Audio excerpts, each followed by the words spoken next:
기도하겠습니다. 주님, 오늘도 주 앞에 나온 하나님의 백성들에게 말씀으로 찾아주시고 말씀으로 한 번 더 이 시대에 무엇을 경고하고 계시는가 한 번 깊이 되새기며 준비할 수 있는 저희들이 되게 주의 성령으로 우리를 각성시켜 주시고 준비시켜 주시옵소서. 예수님의 이름으로 기도하옵나이다.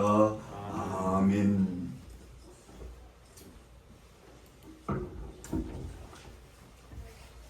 (2025년의) 시작이 엊그제 같았는데 벌써 이 한 해도 한두 달밖에 남지 않았습니다.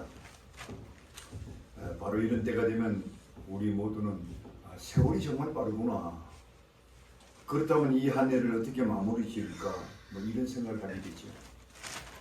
그러나 지나보면 속절없이 지나가는 세월 앞에 무력감을 느낄 때가 한두 번이 아닙니다. 그렇다면 이런 딜레마를 우리 그리스도인들이 이 시대에 어떻게 이겨나갈 수 있을까요? 그것은 종말론적인 신앙의 삶을 확보하며 살 때에 되어진다고 믿습니다. 종말론적인 신앙이란 무엇인가? 한마디로 미래에 닥쳐올 인생의 종말을 믿음으로 대처하는 삶을 말합니다. 세상 만물이 다 그러하듯 우리 인생에게는 시작이 있으면 또한 끝이 있게 마련입니다. 그러므로 이에 대비하며 살지 않으면 나고자가 될 수밖에 없습니다. 그런데 성경에는 이러한 인생의 종말을 크게 세 가지를 가르쳐 주지요. 첫째는 개인적인 종말입니다. 둘째로 시대적인 종말이 있습니다. 세 번째로 역사의 종말이 있습니다. 개인적인 종말이란 말은 우리 인생은 누구나 다 때가 되면 늙고 병들어 죽습니다. 이걸 부인할 수가 없지요. 더 나아가서 시대적 종말도 볼 수가 있습니다. 우리는 우리 인생의 긴 역사 속에서 시대마다 종말을 보고 있지 않습니까? 그 시대가 아무리 화려해도, 그들의 시대가 아무리 강하고 큰 번영을 누리도 결국은 종말을 맞이하는 시대의 변화를 봅니다. 뿐만 아니라 한 걸음 더 나가서 이런 인류의 모든 역사가 완전히 무너지고 마감되는, 그리하여 더 이상 계속할 수 없는 그야말로 역사적 종말을 앞으로 우리가 겪게 됩니다. 그렇다면 오늘날 우리 시대는 어떤 시대를 살고 있습니까? 그것은 인류의 역사적 종말이 임박한 시대에 우리가 살고 있습니다. 성경 곳곳에서는 이러한 시대가 올 것을 우리들에게 알려주면서 우리가 그때를 대비하라고 끊임없이 경고하고 있습니다. 그 경고의 대표적인 경우가 우리 주님께서 하신 경고입니다. 이런 마태복음 24장을 보면은 소위 신학자들이 요한계시록의 축소판이다 할 정도로 그 한 장 전체에 걸쳐서 앞으로 일어날 일들에 대해서 예언을 했습니다. 잠깐 간단히 요약해보면 네 가지 면에서 요약이 됩니다. 첫째로 종교적인 변화가 일어납니다. 둘째로 정치적인 변모가 나타납니다. 세 번째로 사회적인 변화가 일어납니다. 네 번째로 자연 환경의 변화가 옵니다. 종교적 변화라면 말세가 되면 거짓 선지자들이 대거 출현합니다. 그래서 신학의 혼란과 교회 혼란을 일으켜 교회를 약화시킵니다. 우리가 지금 그 시대를 살고 있습니다. 두 번째로 정치적인 변화인데, 과거에는 정치하는 사람들이 고난 할거하듯이 이렇게 나라를 지배해왔지만 이제는 갈수록 강력한 하나의 지도자가 나타나서 성경에는 그것을 짐승의 이렇게 표현되어 있는데요. 이에게 탄생해가지고 이제 세상을 강력하게 통치하면서 기독교를 본격적으로 핍박하고 죽이기 시작합니다. 사회적인 변화를 하면 극심한 도덕적인 타락이 올 것을 예고하고 있습니다. 고도의 문화와 문명의 발달로 부가 축적되고 그로 말미암아 탐욕과 쾌락주의가 전 세계를 휘몰아치면서 사람들이 신앙을 떠나버리고 대대적인 배교 현상이 일어나고 하나님의 큰 진노가 그때부터 일어나기 시작합니다. 마지막으로 자연환경의 변화가 있는데 말세를 알리는 지진, 기긴, 가뭄, 해일 이런 천재비행이 더욱더 극심하게 인류에게 닥쳐옵니다. 그로 말미암아 굶주림, 역병, 전쟁과 같은 비극이 생기면서 이러한 말세의 수많은 비극이 점증하여 더욱더 강렬하게 몰려옵니다. 그러나 오늘 저는 이 본문 말씀이 주신 말씀을 중심으로 말세에 일어난 또 다른 면에서 비극을 보면서 오늘 본문의 말씀을 중심으로 여러분과 이 말세를 어떤 현상과 어떻게 대비해야 되는가에 집중해 보고자 합니다. 오늘 본문은 7 봉인에 담겨져 있는 말세의 징조를 우리에게 보여주고 있습니다. 요한계시록을 보면 요한계시록은 말세에 되어질 일들을 전체 기록해놨죠. 이것을 기록한 사도 요한은 오늘 본문 6장에서는 7개 봉인, 7개 봉인으로 감춰진 말세에 일어날 일들을 주 예수 그리스도께서 그 봉한 인증을 하나 둘 떼심으로 말미암아 이 세계가 어떻게 되어가는가 이것을 보여줍니다. 오늘 본문에 읽는 내용을 제가 몇 가지 한번 살펴보겠습니다. 여러분들과 먼저 1절 2절을 한번 봅시다. 1절 2절 우리가 한 목소리로 한번 읽어볼까요? 6장 1절 2절 시작. 내가 보매 어린 양이 7인 중에 하나를 떼시는데 그때에 내가 들으니 네 생물 중에 하나가 우리 소리같이 말하되 오라 하기로 이에 내가 보니 흰말이 있는데 그 탄자가 활을 가졌고 면류관을 받고 나아가서 이기고 또 이기려 하더라. 첫 번째 보여준 비밀입니다. 우리 예수께서 봉인을 딱 떼시니까 여기 흰말을 탄 자는 누구냐? 바로 예수 그리스도를 상징합니다. 이제 세상에 종말이 오면 예수 그리스도에 의해서 예수 그리스도의 복음이 전 세계에 신속하게 전파되어서 큰 결실을 이룰 것을 말합니다.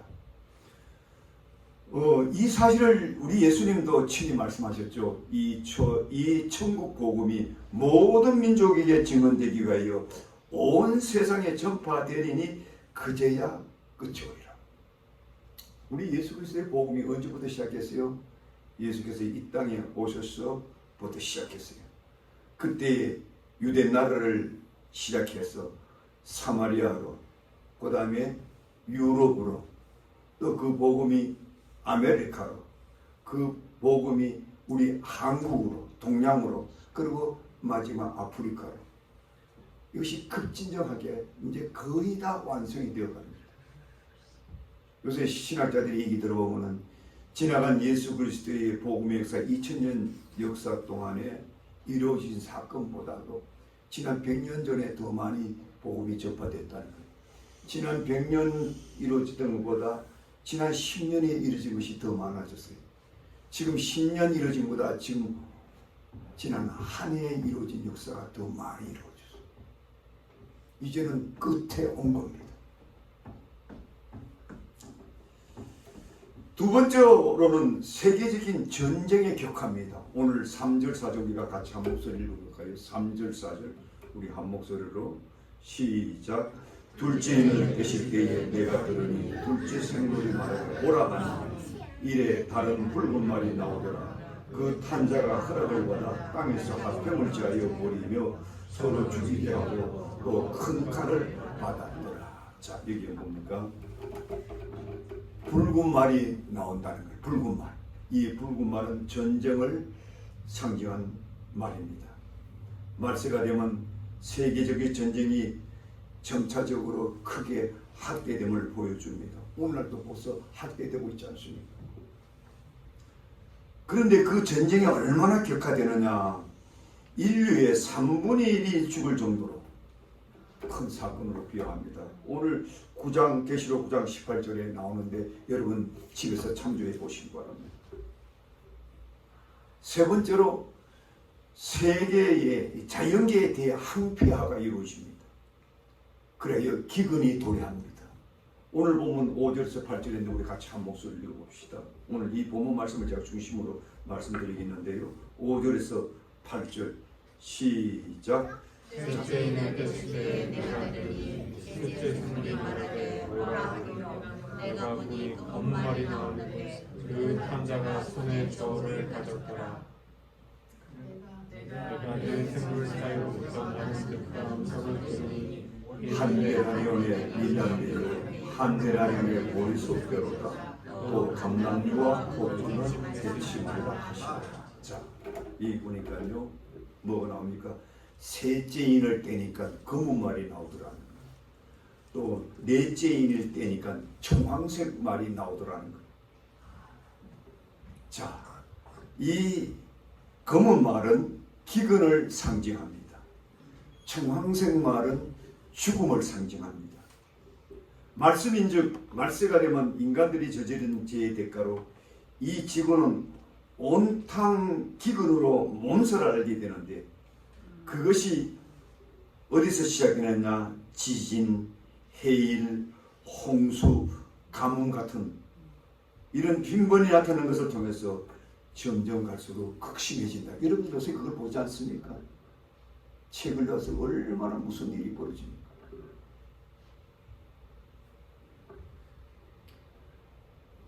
그리하여 그러한 엄청난 대항표로 말미암아 인류나 짐승들이 무려 4분의 1이나 죽게 됩니다.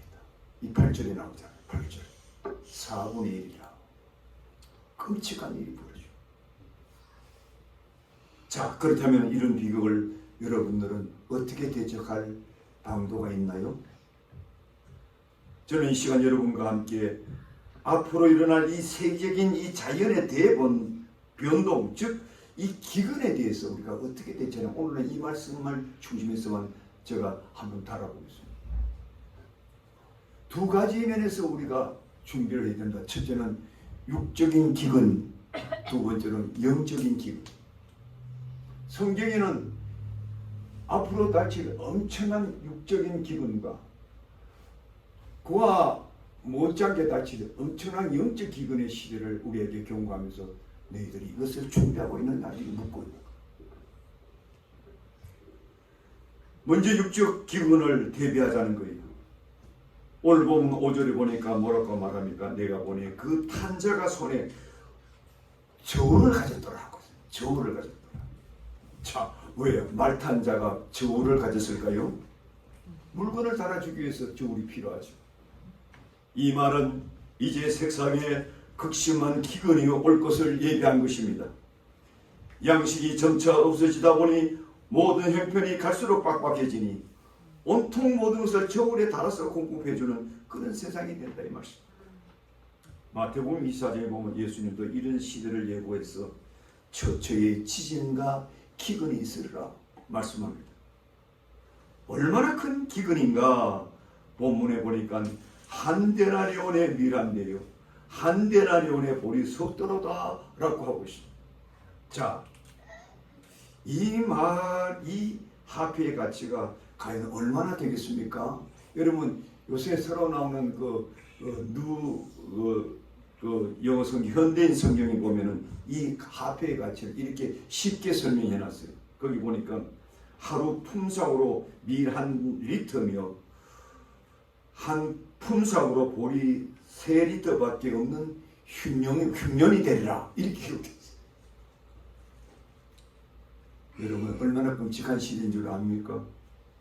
온종일 수고해야 한 끼 밥을 먹을 수 없는 시대.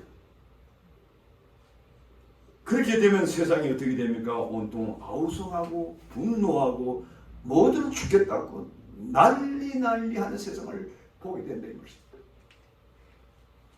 우리 인생살이가 다 그러하듯이 뭐니 해도 먹고 사는 문제만큼 여러분 시급한 문제가 있습니까?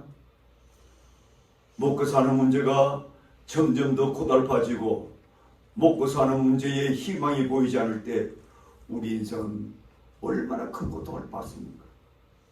저는 과거 우리 민족이 겪었던 6.25 전쟁 세대라 이 비극적 현상을 너무 뼈저리게 느끼고 살아왔습니다. 3년이라는 긴 전쟁이 지나간 이 세상은 한마디로 황폐함, 그 이상도 그 이하도. 특히 저들같이 시골에 산 사람들은요, 그때 어릴 때 제가 기억납니다. 먹을 것이 없어가지고요, 애들이 사는 거 들이고 닥친 대로 돌아다니면서 치 뿌리고 쑥 뿌리고 그냥 막 닥친 듯 캐먹던. 그래서 겨우 우리가 그때 아마 그러지 않아서 우리가 다 우리를 굶어 죽었을 거예요.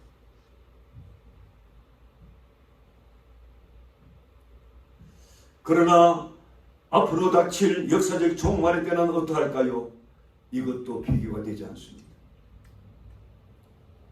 얼마나 큰 고통을 받을까요? 오늘 계시록에서는 분명히 인류 전체의 최소한 4분의 1 이상이 굶어 죽는 끔찍한 일입니다. 문제의 비극이 더 큰 것은 이런 시대가 오지 않다고 믿고 사는 무리들이 많다는 거예요. 그들 중에는 어떤 날 지금처럼 문명이 발전하고 지금처럼 과학도 크게 진보되고 지금처럼 풍요한 시대에 뭐 그런 일이 있겠느냐? 아, 그런 일은 없다. 이렇게 생각하는 분이 많아요. 세상 사람들이 그렇게 생각하면 뭐 막 그럴 수도 있다고 우리가 인정하지만 심지어는 교회 안에서도 교회 지도자들도 소위 선지자라고 자부하는 이 목사님들까지도 아, 그런 일 없다. 이것을 미리한 예레미야 선지자는 이제 장차 거짓 선지자들이 말세에 나타나 기근이 없다고 외쳐대는 것을 보리라 예언하셨습니다. 그리고 예레미야서 14장 15절에 보면 그러므로 내가 보내지 아니하였어도 내 이름으로 예언하여 이르기를 칼과 기근이 이 땅에 이르지 아니하리라 하는 선지자들에 대하여 나 여호와가 이르노라. 그 선지자들은 칼과 기근으로 망할 것이요. 이 경고를 받지 못한 세대, 이 경고를 웃음으로 넘겨버리고 많은 종교 지도자들, 그들이 먼저 칼과 기근으로 죽으리라.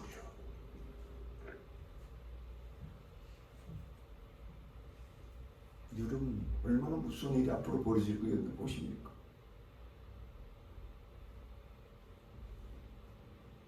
그렇습니다. 마지막 때에 나타나는 이런 세상의 징조를 부정하는, 조롱하는 그 거짓 선지자들, 이 하나님의 섭리를 외면하고 희희낙낙하는 오늘날의 인본주의자들, 이것을 자손들에게 가르치지 않는 종교주의자들, 여러분, 그들은 먼저 재앙을 받을 겁니다. 그런데 이 시대의 식량 위기와 관련하여 우리가 더욱더 주의할 것은 이런 징조가 급격하게 지금 신속하게 이루어지고 있다는 거예요. 저는 때로는 이런 징조를 보면서 깜짝깜짝 놀랄 때가 있어요. 왜냐하면 저는 평생 성경을 연구한 목사 아닙니까? 저는 젊었을 때에도 뭐 이런 시대가 있겠지, 성경이 예언했으니까 뭐 오겠지, 설마 우리 시대에 올까? 뭐 이 정도로. 그런데요, 제가 눈으로 보고 있는 거예요. 여러분들도 보고 있지 않습니까? 요 사이 이런 시대가 임박했음을 곳곳에서 알려주는 말들이 있는데요. 그 대표적인 예를 몇 가지 들면요, 여러분 신만지상이나 요새 뉴스를 들어오면 이런 기사를 많이 보지 않습니까? 뭐냐? 오늘날 우리 시대가 어떤 시대인가? 우리 기성세대보다 다음 세대가 더 가난해지는 시대. 이런 기사를 저는 많이 듣지 않았어요. 과거에는 그런 역사가 없었다는 거예요. 과거는 그래도 한 세대 한 세대 지금 뭔가 조금 나아져. 그런데 드디어 우리 다음 세대는 우리보다 더 빈곤한 시대. 이 경제학자들이 다 얘기해요. 그렇게 100이면 100 다 그렇게. 왜? 보고 있으니까. 보고 있으니까. 여러분 간단한 예를 들겠어요. 제가 미국에 처음 들어왔을 때 그 가난한 사람들요, 뭐 아셈블라 해서 미니멈 받고 있는 사람들이요, 둘 부부가요, 열심히 살면 2년이면 다 집 샀어. 여러분 오늘날요, 샌프란시스코 같은데 그 대도시에 연봉 1억이 넘는 맞벌이가 부부를까 벌어도 10년 가도 20년 가도 집을 사. 지금 그거 보고 있잖아요. 왜 그럴까요? 성경대로 돼가는 거예요. 성경대로. 여러분 이걸 심상히 보면 안 돼요. 그래서 제가 이런 메시지를 주고 여러분이 이 메시지를 받는 것이 복된 자들입니다. 믿으시면 아멘 하시기 바랍니다. 그래야 준비할 수가 있어요. 우리가 대처할 수가 있는 거예요.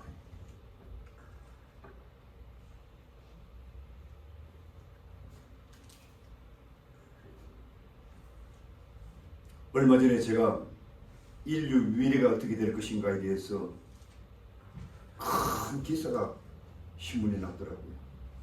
거기 보니까 지금 이렇게 가난해지는 미래 세대를 위해서 각 나라가 식량을 준비하고 있느냐? 안 한다는 거예요. 당장도 죽을 판인데 100분의 1도 준비가 안 돼 있더라고요. 어느 나라도.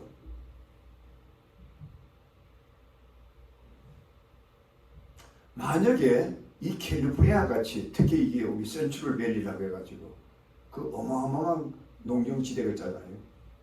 여기에 만약에 우리가 한 해만 농사를 기후변화로 완전히 망쳤다 하면요, 세계 식량이 4배도 올 수가 있다. 이렇게 주장하는 식량학자가 있어요. 끔찍하잖아요. 제가 얼마 전에 한국에도 심지어 매년 식량 자급률이 계속 줄어드는 시대가 사는데 거기 보니까 1965년도만 해도 식량 자급률이 93.9%였다는 거예요. 그런데 1975년도에는 73% 내려져요. 85년도에는 48.8% 내려져요. 그 다음에 2000년대에 이르러서 드디어 25%밖에 식량 자급 조치가 안 돼요. 전부 다 미국에서 사 먹어요. 만약에 미국 같은 나라, 브라질 같은 나라, 인도 같은 나라가 한국에 식량을 팔지 않으면 당장 4분의 4면 굶어 죽어요, 우리 한국이. 이걸 모르고 사람들 흥청망청하는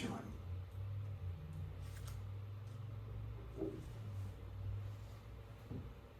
저는 이 모든 일보다 더욱 주목하는 문제가 있습니다. 이 시대에. 그것은 바로 빈부의 격차가 갈수록 심화된다는 사실.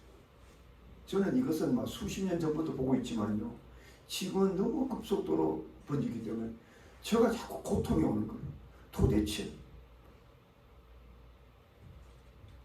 이걸 누가 심각하게 보고 있고 누가 이 문제를 심각하게 풀어나가고 있고 심지어는 정책을 하는가, 종교 지도자가 하는가, 교회가 하는가 안 하고 있다는 거예요.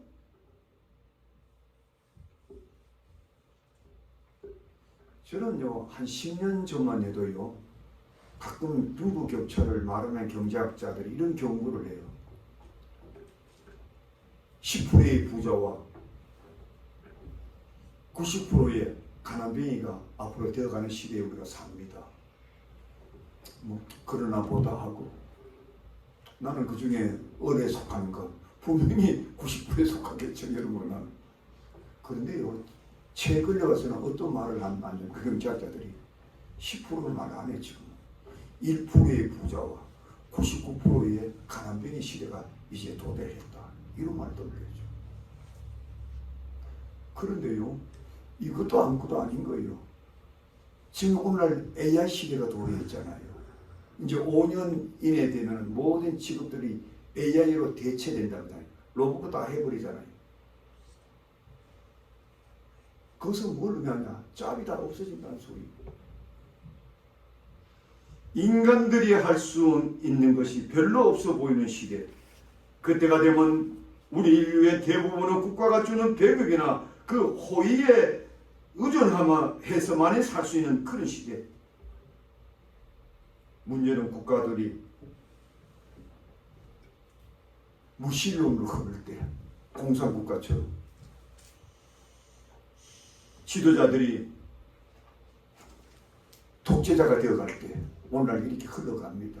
지금 시진핑이나 저 푸틴이나 김정은만 그리 하는 게 아니고 공산 나라는 이미 그렇게 되었고 전부 배급 시대 아닙니까? 소위 민주주의란 나라도 앞으로 국가가 강력하게 통제하지 않으면 살 수 없기 때문에 자연스럽게 세계의 모든 국가들이 독재화가 돼요. 거기서 마지막에 강력한 이 짐승이 도래하는 거예요. 그건 그까지는 하지 않았어요. 여러분, 그래서 그들이요, 우리 믿는 사람들을 핍박하기 시작하면 어떤 일이 일어날까요? 사도 요한은 이미 말세에 이런 고통하는 시대가 온다고 계시록에 분명히 예언해놨습니다.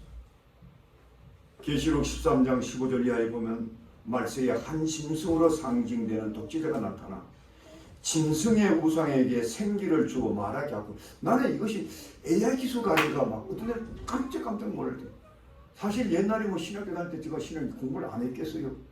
도저히 이 말이 이해가 안 가는 거예요. 아무리 계시록이지만 이게 무슨 우상에게 뭐 만들어 놓은 어떤 인간이 만들어 놓은 것한테 말하는 무슨 능력을 준다? 도대체 이게 어떤 시대일까? 요새 그게 보이기 시작하는 거예요. 기가 막히는 시대예요. 인간이 AI 기술을 발견해놓고 그 AI 기술에 인간이 노예가 되고 그 AI 기술에 우리가 노예가 되고 따르는 무력한 시대. 그 배후에는 물론 사탄이 역사하고 있겠죠. 짐승이 그렇게 했으니까. 그래서 짐승의 우상에게 생기를 주어 말하게 하고 짐승의 우상에게 경배하지 않은 자는 며칠든지 다 죽게 하고, 요새 그런 비극을 많은 사람이 경험하지 않습니까? AI 기술을 그대로 놔뒀다가는 이제는 가외에는 우리 인류가 무슨 뭐 로봇들을 하나 만들어 놓고 이거 해라 저거 해라 그렇게 했는데, 이제는 그 AI 기술이 너무 발전해 가지고 인간보다 똑똑해지고 인간보다 더 능률적이고, 사람들이 기술자나든가 유명한 대학 교수를 안 바라보고 그거 쳐다보고, 의사를 안 바라보고 그 AI 기술 쳐다보고 하는 대로 따라가고. 그런데 거기서만 끝나면 좋겠는데 이 짐승이 AI한테 뭘 불어줘요? 인간을 지배할 수 있는 그런 아이디어는 안 줬을까요? 그래서 그 AI 기술로 말미암아 일어나는 로봇 세상이 인간을 다 죽음으로 몰고 갈 수 있다는 겁니다. 이미 시작되었어요. 제가 얼마 전에 영국에서 제가 신문을 보고 깜짝 놀랐어요. 이런 위기의 시대가 올 것을 이미 종교 지도자들, 과학자들, 선량한 양심자들이 안 되겠다, 이것을 일정 부분에서는 제한해야 되겠다고 그러면서요 외쳐봐야 소용이 없어요. 한 3,600명, 500명 가까이가 그냥 제안해봐야 이 국가 지도자나 그것을 주도하고 있는 이 탐욕의 세대들이 눈 하나 깜짝 안 해요. 나는 그거 실패라고 봐요. 왜? 성경대로 되니까. 여러분, 우리 젊은 세대들이 요새 AI는 저들보다 더 잘 알 겁니다. 젊은 세대들 지금 그 속에 지금 살고 있으니까. 저는 그냥 성경만 비교해가지고 지금 보는 거예요. 제가 이렇게 놀랍거든 여러분들 더 놀라야 되지 않습니까? 이런 미래 세대가 얼마나 무섭고 더럽고 우리에게 다가온다는 걸 보지 않습니까?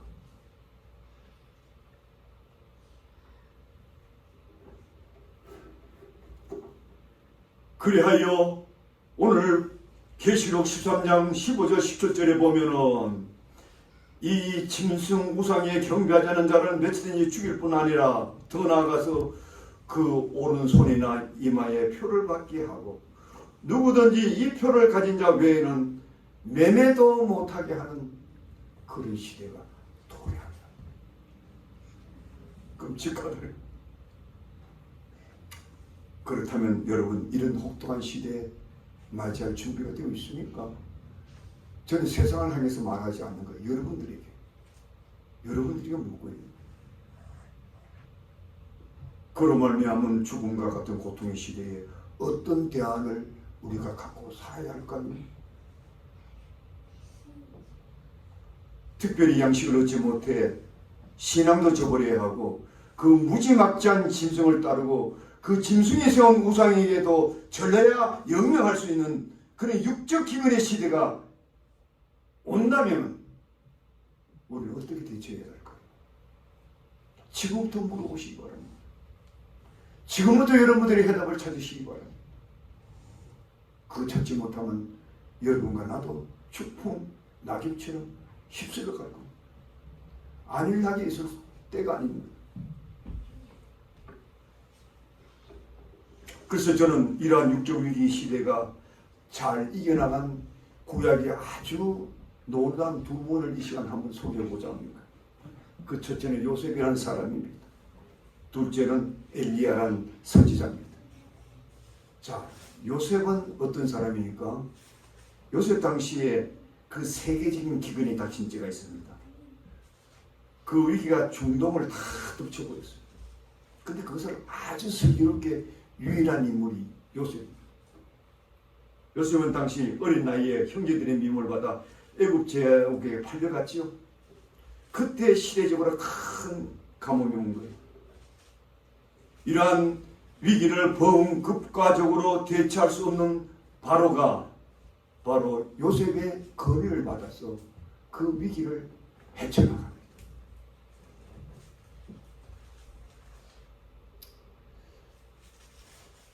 어떻게 그것이 가능했을까요? 요셉은 평범한 사람들이 지지 않은 두 가지를 갖고 있었어요. 첫째는 미래를 예지할 수 있는 그런 달란트를 가졌어요. 두 번째로 이걸 대체할 수 있는 비밀도 갖고 있었어요.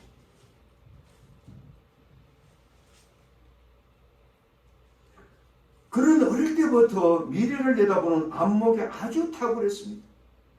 그는 이미 어릴 때부터 부모 형제들의 미래의 결실을 알고 예지하고 있었고, 자라서 청소년 때에 이국 나라에 옥살이 할 때도 그와 함께 갇혔던 술관원과 떡관원의 미래도 그가 정확히 예지했던 사람. 이 소식이 누구한테 들렸느냐? 그 당시에 그 대제국의 왕에까지 그 소문이 듣겠어요. 그래 왕이 불렀지요. 한번 감옥에 갇힌 어떤 한 소년을, 야, 네가 이러한 지혜가 있다고 하는데 앞으로 우리 나라 장래가 어떻게 될 것인가 묻는 거예요. 그러니까 다 대답해 주는 거예요. 앞으로 기근이 5년 동안 내려오리라. 그때는 다 굶어 죽을 거다. 그러니까 바로 깜짝 놀라는 거예요. 그러면 어찌할꼬? 그러니까 대처해야 합니다. 지금부터 해야 합니다. 그러니까 지금 아직 그 가뭄이 들지 않을 5년 동안 양식을 비축하소서. 그러다가 나중에 그 시대가 오면 5년 동안 그걸 가지고 대처하소서. 그대로 바라왕은 시행했고 그 위기를 넘깁니다. 그 때문에 일국의 총리가 되죠. 요셉은. 여러분, 우리는 여기서 무엇을 봅니까? 미래를 볼 수 있는 안목을 가진 자가 이 위기를 이길 수 있다는 거예요. 아유 목사님, 우리같이 평범한 사람이 어떻게 아나요? 물론 요셉은 하나님의 특별한 은사가 있었죠. 그것이 엎드려도 대처할 수 있어요. 그것이 바로 이 성경 말씀입니다. 여러분들이 성경을 뚫러 볼 수 있는 안목을 가지고 됩니다. 이 시간입니다. 이와 여러분 이 시간 나와 같이 이 안목을 보고 있지 않습니까? 이래 대처할 수 있는 거예요. 흥청망청 살지 마세요. 생각 없이 막 살세요. 뭐 세상이 갈 때까지 가겠지. 여러분들 그런 사람들 다 결코 대처하지 못해. 그의 후손들은 뻔해. 희망이 없어요. 그리고 요셉은 준비했어요. 어떻게 부지런히 5년 동안 피땀 흘렸어요. 준비한 자가 이기는 거예요. 내몰래라. 세상 만사 될 대로 되라. 흥청망청 내일을 모르고 사는 사람들, 여러분들 그런 사람들이 대처할 수 있을 거예요. 잠언서 보면은 우리 기자가 이런 말을 합니다. 너희 게으른 자여, 너희는 가서 개미에게 그 지혜를 배우라. 그 개미는 여름 동안 준비하여 겨울을 준비한다. 우리 인생들이 괜히만 짐승도 못하게 사는 사람들 얼마나 많습니까? 준비하지 않아요. 그냥 하루하루 그냥 막 사는 거예요. 그 준비를 언제 합니까? 젊었을 때부터 유의하죠. 어릴 때부터. 그래서 유대인들은 3살 때부터 애들을요 가르친다잖아요. 부지런히 살는 거. 여러분들이 그렇게 자녀를 가르치고 있고 여러분들이 그렇게 살고 있습니까? 이런 시대가 언제나 이렇게 흘러갈 줄 믿습니까? 택도 없어요. 택도.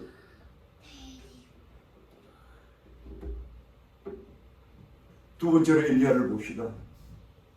엘리야 시대도 요셉 시대 못지않게 그 중동의 그 팔레스타인 지역에 큰 가뭄이 왔습니다. 이스라엘 나라에서 그래서 3년 6개월 동안 비 한 방울 안 왔다고 했어요. 심지어는 그 시대가 얼마나 어려웠느냐. 아합 왕이 통치할 시대인데 아합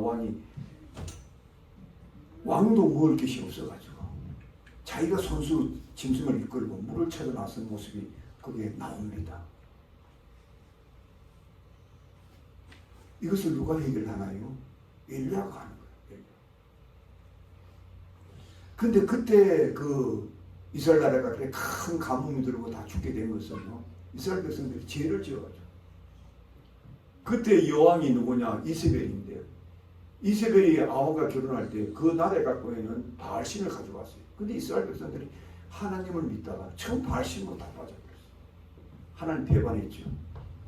그러니까 그 징계로 그런 하늘의 은총이 굳어진 거예요.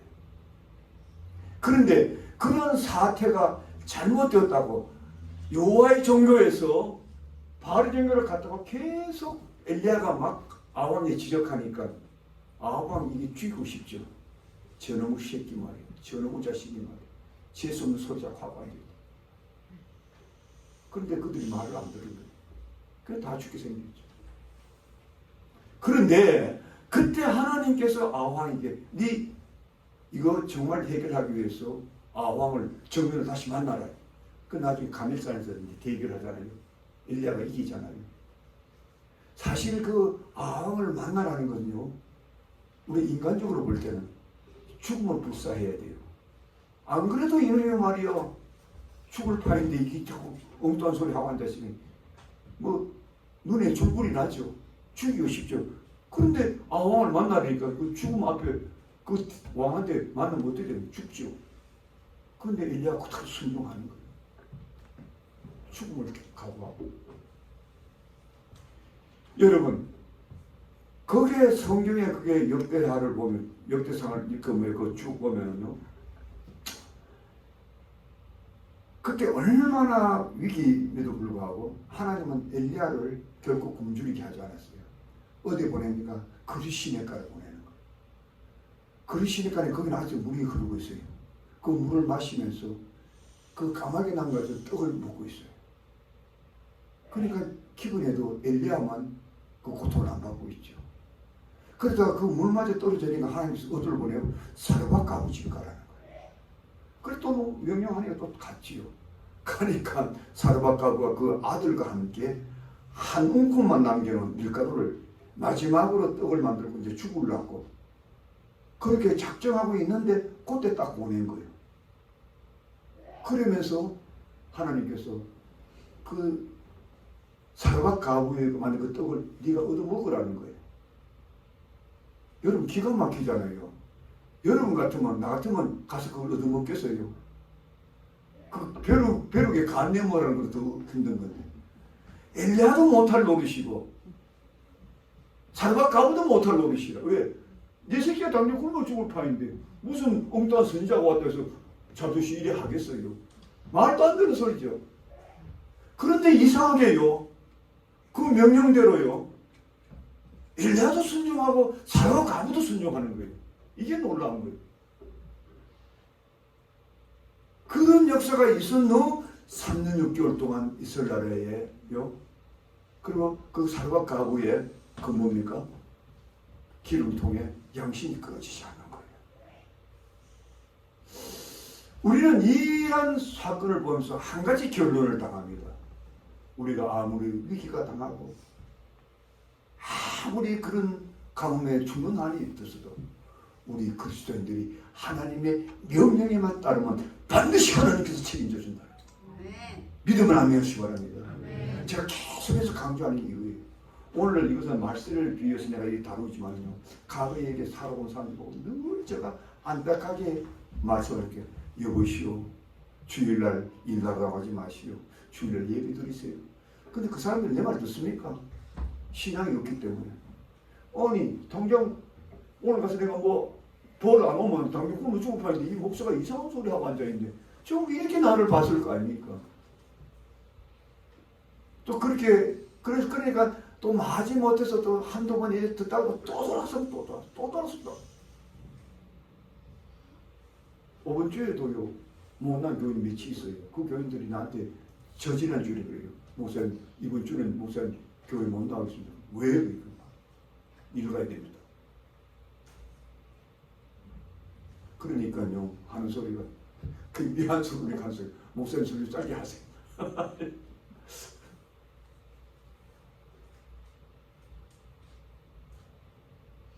여러분들 만약 여러분들이 그렇게 하면 우리 주님께서 여러분들을 보호해 주시겠습니까?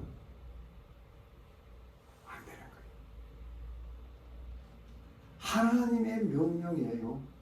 죽으면 죽으리라 해도 따라하니까 하나님께서 다 책임져줘요.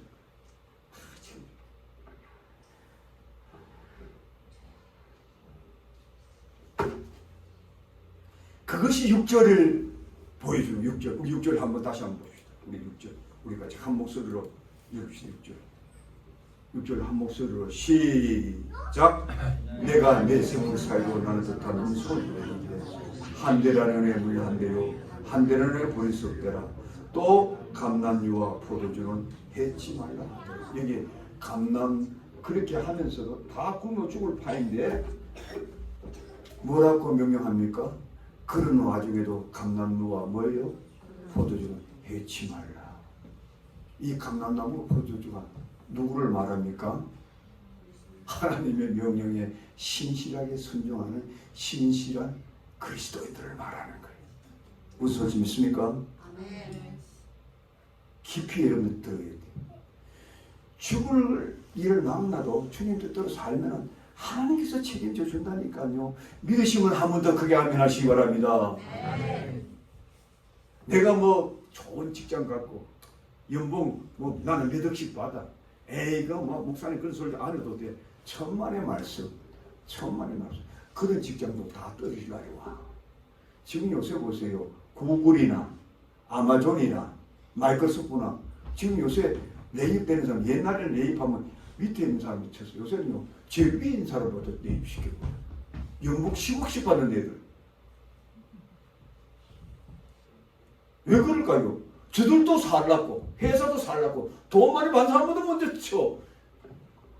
그런데 누가 안심하단 말입니까? 안심 못해요. 아무도 안심 못하는 시대. 천하태평으로 살지 마세요. 택도 없어요. 그런데 제가 오늘 정말로 다루고 싶은 거는요, 이런 육적 기근도 중요하고 이 육적 기근을 우리가 대처하기 위해서는 미래를 보는 영적 안정을, 미래를 볼 수 있는 영적 안목을 성경을 통해서 얻었을 뿐 아니라 또 미리미리 우리가 대처하고 살 뿐 아니라 또한 우리가 그 어떤 영혼도 하나님의 명령대로 살게 할 뿐 아니라 더 중요한 것은 우리 그리스도인들에게 우리의 신앙을 영적으로 무너뜨리는 이 그 기근, 이것을 대체할 수 있는가, 이걸 묻는 거예요. 우리는 이 시대에 육적 기근 말고 영적 기근을 볼 수가 있어야 합니다. 우리 그리스도인들은 이게 더 심각한 거예요. 그렇다면 영적 기근이 어디서 올까요? 말씀의 기근에서 옵니다. 따라합시다. 영적 기근은 말씀의 기근에서 온다. 사람들은 말씀을 안 좋아해요. 점점 싫어해요. 점점 귀찮아해요. 목사님 소리도 조금만 길어지면 아이고 또 길어졌어. 빨리 확딱 예배 마치고 확딱 치고 마치고 얼른 집에 가서 뭐 골프도 치러 가야 되고 뭐 친구 만나야 되는데 아이쿠 이게 뭐 목사님 또 1분 5분 더 안에 또 시계 또 시계 또 보고요. 싫은 거예요. 여러분 그 결과 어떻게 돼요? 나 자신이 영적으로 죽어버려요. 기근들어요. 성경은요 이러한 기근에 대해서 얼마나 무섭게 여러분 경고할지 몰라요. 우리 목사님들이 잘 듣고 이걸 잘 가르쳐요. 목숨 걸고 목사님들은 이것을 가르쳐줘요.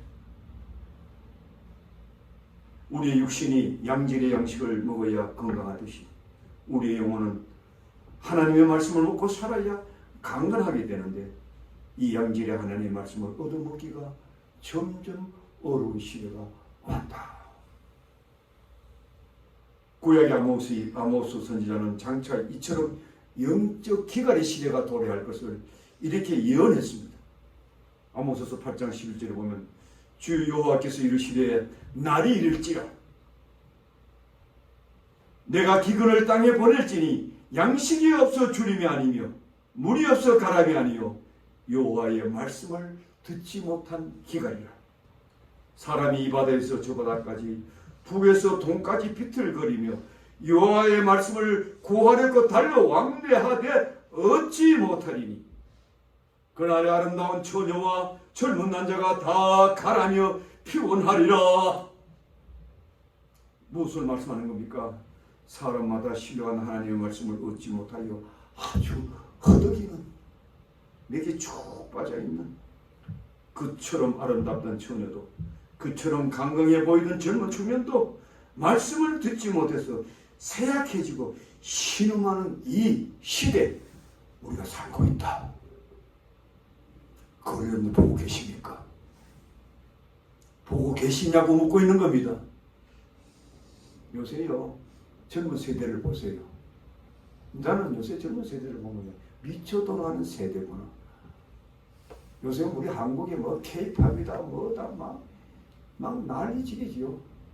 한번 그 사람들이 공연하면 수천 명 수만 명씩 전 세계가 그냥 막 춤추고 막 박수치고 노래하고 요새는 막 어른들도 70, 80, 90명도 막 삐뚤삐뚤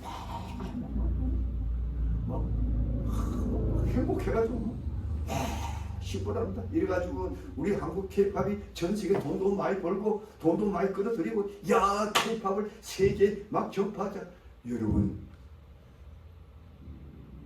저는 그걸 보면서 미쳐 돌아가고 있구나. 그런 사이에 여러분들의 자녀의 영적 모습을 보시기 바랍니다. 여러분들의 자녀들이에요. 여러분 오늘 이 본문 말씀 집에 가시거든요. 친구들한테 이렇게 알려주세요. 이 설교를 한번 들어보라고. 여러분의 자녀들. 여러분들은 그래도 꽤 오래 신앙생활을 했기 때문에 그래도 보다 멋지 배려기 때문에 그래도 주일날에도 이렇게 예배도 드리고 말씀도 듣지만 여러분들의 자녀 세대, 여러분들의 손주 세대 앞으로 어떻게 되어갈 것인가? 그들이 과연 하나님의 말씀을 찾을까요? 관심을 둘까요? 주 앞에 나와서 말씀을 듣고 변화되고 어찌 알고 회개하고 돌아올까요? 얼마나 무슨 비극이 지금 기다리고 있는지 모릅니다. 너무너무 제가 슬픈 거예요. 이것을 보면 너무 슬픈 거예요. 너무 가슴 아픈 거예요. 여러분들 따라합시다. 주일날 죽을 일이 아니면 예배 참석하라. 죽을 일이 아니면 무슨 변명을 하고 앉아있어요? 평신도가 뭐 그렇다면 제가 조금 이해하죠. 주일날 교회 안 나오는 것은 아주 너무너무 시기해요. 교회 안 나오면 어떻게 돼요? 말씀을 못 듣잖아요. 그들이 준비가 될까요? 준비가 될까요? 택도 없어요. 제가 가끔 가다가 우리 둘째 아들이 주일 학교가 야간 참 그래서 착해가지고 10수년 동안 애들 가르쳐보면 내 말씀 못 들어가. 어떤 데는 제가 좀 심각한 얘기들 꼭 제가 얘기하면 수영아 네 애들 가르치다 줘. 오늘은 한 10분만 하고 빨리 내 설교 들을래? 너무 안타까워요. 안 들으면 안 되니까. 제가 평생 그렇게 하고 있어요. 얘들이 하나님 말씀 들 기회가 없어 주일날까지. 오늘 이 자리에 참석 못하는 분들은 이 말씀을 미스하는 거예요. 미스하는 거예요.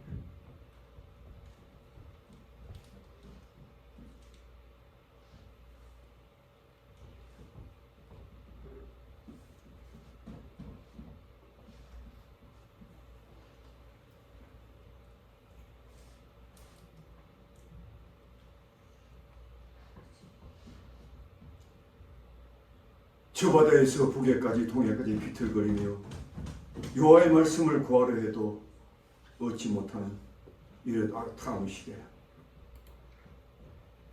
그렇다면 왜 이런 현상이 닥칠까요? 하늘부터 은혜가 거두어졌을 겁니다. 사람마다 육신의 만족을 위해 혈안이 되어 있고 사람마다 세상 재미에 미쳐버리다 보니까 하늘의 하나님이 우리 인생들에게 내리신 신령한 은혜를 하나님께서 걷어가버려요. 그래, 너희들 그렇게 살래? 그렇게 살아봐라. 살아보고 하고 우리 하나님께서 그냥 얼굴을 돌리시는 거예요. 여러분, 이 하나님의 은혜라는 것은 많이 비와 같은 성격이 있어요. 은혜의 단비라고 그러죠. 우리 세상도요, 비가 오면요 다 망하는 거예요. 말씀도 은혜의 단비인 거예요.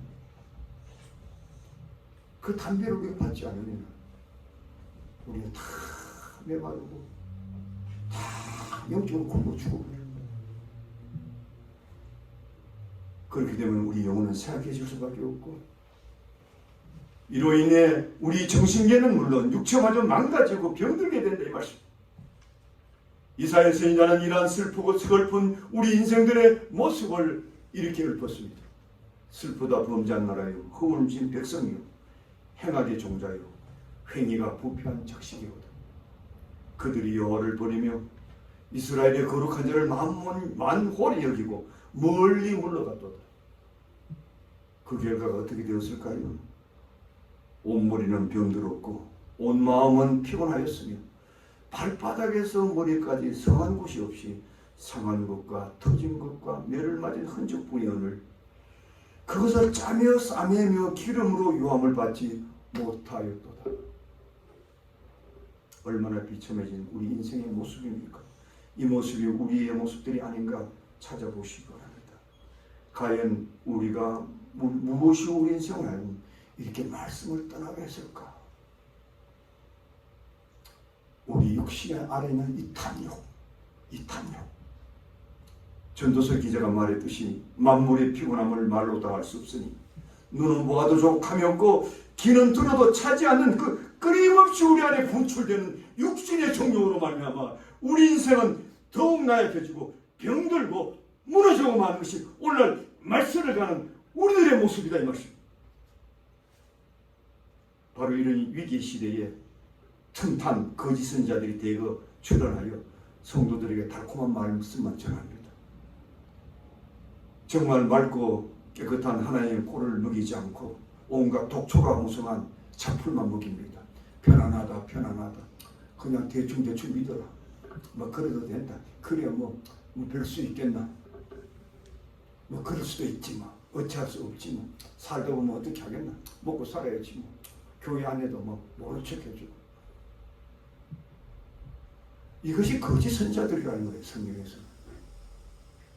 우리 목사님들요 한번 깊이 생각하시고 우리 초이종들이 먼저 본을 보이지 않으면 안 돼.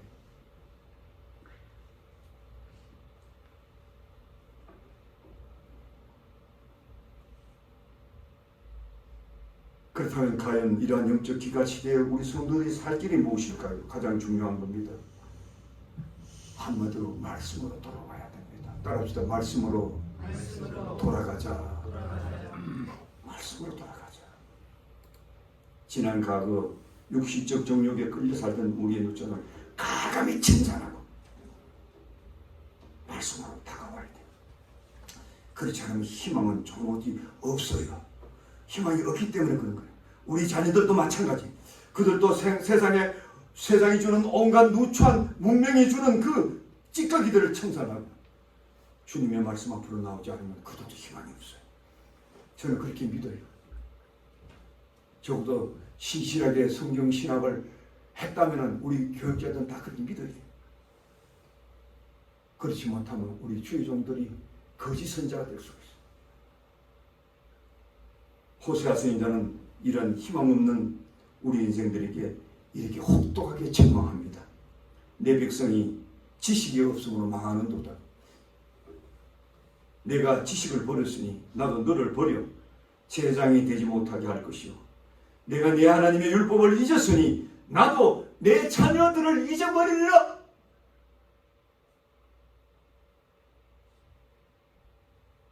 네가 지식이 없어 망한다니. 그 지식이 뭐예요? 하나님에 관한 지식 아니겠어요? 너희들이 나를 버렸으니까 내가 너희들을 버릴 뿐만 아니라 너희 자녀들도 버리리라. 엘리 대사에 그렇게 버림을 받았잖아요. 자녀를 바르게 가르치지 못하고 그 자녀가 그 제사장의 아들들인데도 성전에서 그 여인들을 막 그냥 강간하고 그거 그냥 모른 척하고 넘어가니까 그 엘리 대장뿐만 아니라 그 집안 아주 멸종시켜버려요. 나라가 완전히 블레셋에 다 그냥 죽고 자기는 목이 꺾여 죽고 자기 며느리는 애 놓다가 그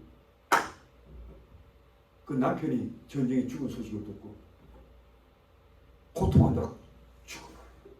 이렇게 비참하죠. 여러분 이런 역사적인 사실을 여러분 성경을 보고 있으니까 우리 주의 종들 성경 좀 많이 읽으세요. 우리 목사님들. 우리가 이것을 가르쳐주지 않으면요 우리 거기서 선자 된다니까요.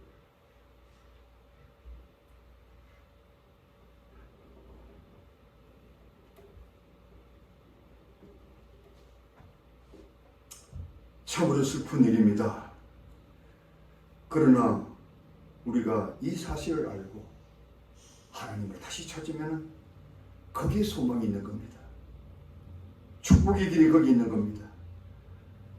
그들에게는 우리 하나님께서 환난 중에 우리를 지켜주시기 때문입니다. 이처럼 영적 기갈로 사람마다 패망의 길을 갈 때에 우리 교회만이라도 말씀에 굳게 서면은 하나님은 우리 교회를 지켜주십니다. 믿으시면 아멘 하시기 바랍니다. 네. 지켜줘요. 교인 그냥 어디 떠지식으로 왔다 갔다 하는 너무 신경 쓰지 마세요. 지금 여기 오늘 참석한 여러분들이라도 지키면 그 교회를 지켜주는 거야. 어차피 말세가 되면요 성경에 보면 남은 자만 구원받게 되어 있어요. 많은 숫자가 아니에요. 어차피 알곡과 가지 다 갈라서는 날이 와요. 그래서 성경은 끊임없이 두 종류의 사람을 말하잖아요. 한 사람은 두 사람이 멸을 가야 돼. 한 사람은 데려감을 당하고 하나는 버림을 당하고 두 사람이 등을 들고 시당을 맞으러 가야 돼. 한 사람은 맞이할 수 있고 한 사람은 버림을 당하고 종들이 주인이 올 것을 기대하면서 열심히 일을 하는데 그걸 감춰둔 자는 버림을 당하고 그걸 남긴 자는 축복을 받고 두 종류예요. 그 이상도 이하도 아니야. 그 반가를 나는 거예요. 소수가 끝까지 지켜요. 이 성경이 다 보여줘요. 그래서 적은 숫자라도 여러분들 너무 실망하지 마세요. 나부터 지키면 내 자녀를 지킬 수가 있고 교회를 지킬 수가 있고 여러분들의 그 참된 모습을 보고 사람들이 용기를 내서 교회에 나오게 되는 거예요. 나오게 되는 거예요.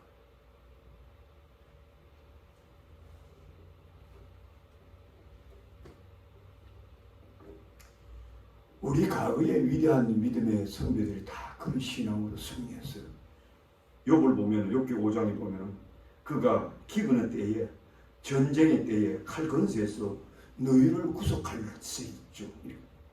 기근의 때 우리를 구속해 준다는 거예요. 욥이 믿고 있는 거예요. 시편 기자도 믿고 있어요. 시편 33편 19절에 보면 저희 영혼을 사망에서 건지시며 저희를 기근 시에도 살리셨도다. 기근 시.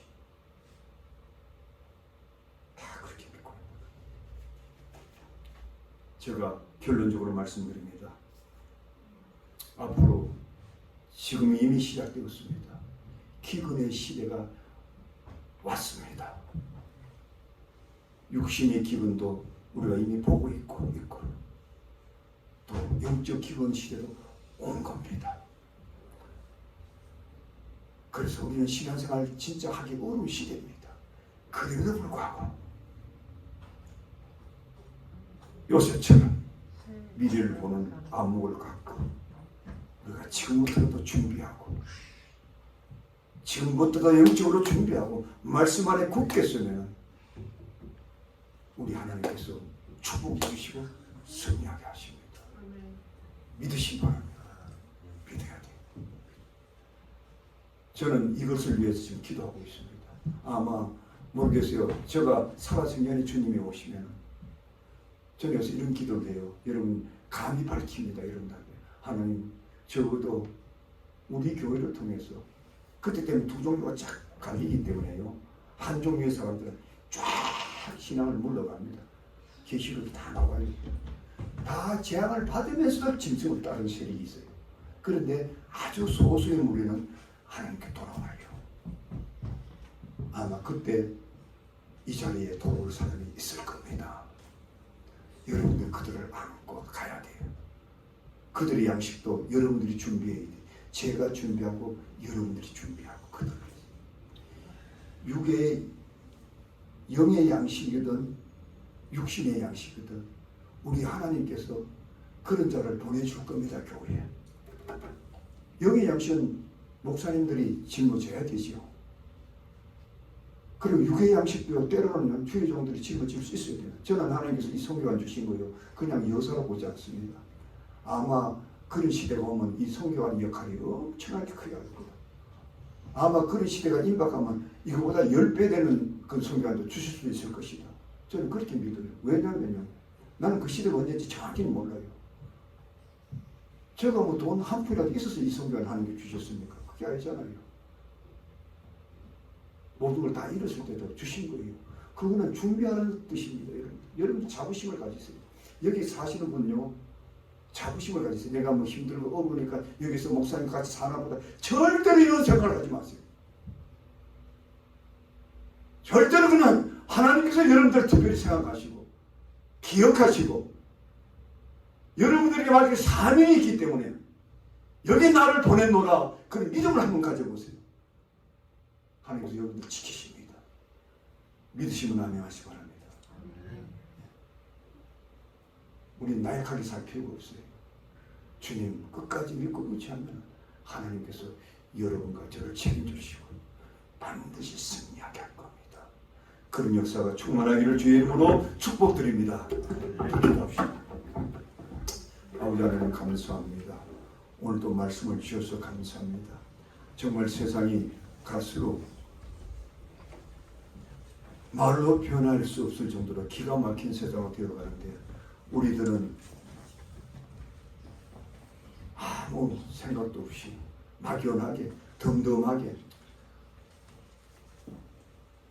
또 어떤 일은 세상의 물결에 휩쓸려서 세상 탐욕의 굴레에 아직도 헤어나지 못하고 살아가는 모습 주님 불쌍히 계시고 우리가 주 앞에 믿음 안에 말씀 안에 굳게 서서 요셉처럼 엘리야처럼 위대한 주님의 이 선지자들처럼 그런 말씀으로 무장해서 미래를 향해서 담대하게 달려나가는 우리 모든 성도들이 다 되게 축복하여 주시옵소서. 예수님의 이름으로 축복하며 기도하옵나이다. 아멘.